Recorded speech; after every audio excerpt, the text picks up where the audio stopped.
नमस्कार बंधुरा आज के एमन एक विशेष भिडियो निये एसेछि जा प्रतिटी मा बोनेदेर अवश्यई देखा उचित एवं जाना उचित।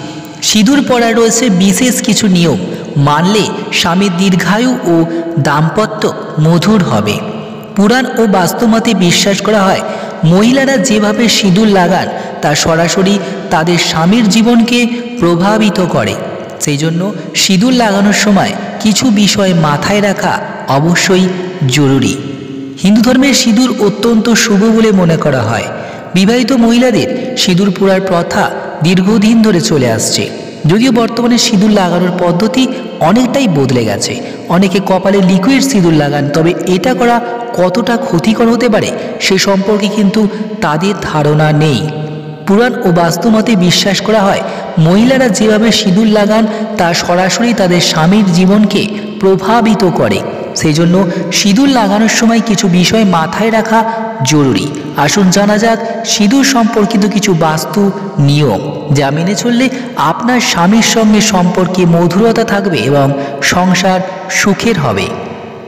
প্রথমেই জানি রাখি বিবাহিত মহিলাদের স্নান বা চুল ধোয়ার সঙ্গে সঙ্গে সিঁদুর পরা উচিত না। হ্যাঁ বন্ধুরা, বিবাহিত মহিলাদের স্নান বা চুল ধোয়ার সঙ্গে সঙ্গে সিঁদুর পরা উচিত না।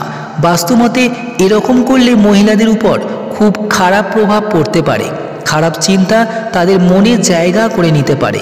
ঘরের সুখ শান্তি বিঘ্নিত হতে পারে। পারিবারিক কলহ বাড়তে পারে। তিথির মাঝখানে সিঁদুর লাগালে স্বামীর আয়ু দীর্ঘ হয়।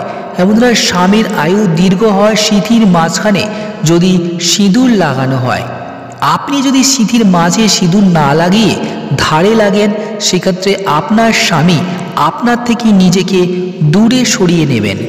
এবং আপনি যদি তিথির মাঝে সিঁদুর না লাগিয়ে ধারে লাগান সেক্ষেত্রে আপনার স্বামী আপনার থেকে নিজেকে দূরে সরিয়ে নেবেন। সিঁদুর কখনোই ভেজা চুলে লাগানো উচিত নয়, এতে করে ঘরের সুখ শান্তি নষ্ট হয়। অন্য কারো টাকায় কেনা সিঁদুর কখনোই লাগাবেন না। এটা করলে স্বামীর জীবনে নেতিবাচক প্রভাব পড়ে। এবং অন্য কারো টাকায় কেনা সিঁদুর কখনোই লাগাবেন না। এটা করলে স্বামীর জীবনে নেতিবাচক প্রভাব পড়ে। আপনার সিঁথিতে অন্য কোনো নারীর সিঁদুর লাগাবেন না, এতে স্বামীকে আর্থিক সমস্যায় পড়তে হতে পারে। আবারও জানিয়ে রাখি আপনার সিঁথিতে অন্য কোনো নারীর সিঁদুর লাগাবেন না, এতে স্বামীকে আর্থিক সমস্যায় পড়তে হতে পারে। উপহার হিসেবে দেওয়া সিঁদুর কখনোই ব্যবহার করবেন না। উপহার হিসেবে পাওয়া সিঁদুর ব্যবহার করলে স্বামীকে অনেক সমস্যার সম্মুখীন হতে হয়। এবং আপনি যে উপহার পেয়েছেন সিঁদুর, সেই সিঁদুর কখনোই ব্যবহার করবেন না। উপহার হিসেবে পাওয়া সিঁদুর ব্যবহার করলে আপনার স্বামীকে অনেক সমস্যার সম্মুখীন হতে হয়। আপনারা দেখছেন আলোর সন্ধানে আমরা। এই ধরনের ভিডিও আমরা সবসময় দেখতে অবশ্যই দেখতে থাকুন আলোর সন্ধানে আমরা।